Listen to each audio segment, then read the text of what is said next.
కొమరంభీం ఆసిఫాబాద్ జిల్లా సిర్పూర్ మండలం ఇటికాల బహాడ్స్ ప్రాంతంలో పులి అడుగులు కనిపించాయి. దీంతో గ్రామస్తులు ఫారెస్ట్ అధికారులకి సమాచారం అందించారు. ఫారెస్ట్ అధికారులు రైతుల్ని పొలాల్లోకి వెళ్లేటప్పుడు ఒంటరిగా పోకుండా గుంపులుగా వెళ్లాలని సూచించారు. ఒకవేళ పులి కనబడితే ఫారెస్ట్ అధికారులకి సమాచారం ఇవ్వాలని తెలిపారు. భూమిలో ఏ విధంగా అయితే శత్రువులని ఏదైతే మట్టు పెట్టడానికి సైనికులు పనిచేస్తారో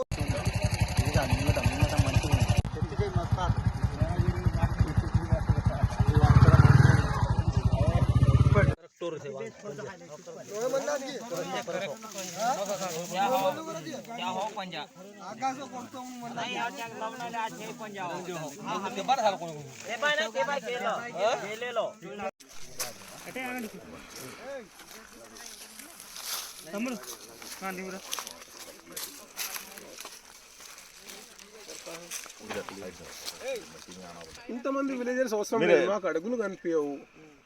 మేము వెరిఫై చేసుకోవాలి, చూసాను కదా విలేజర్స్. మొన్న చెప్పా పర్లేదు.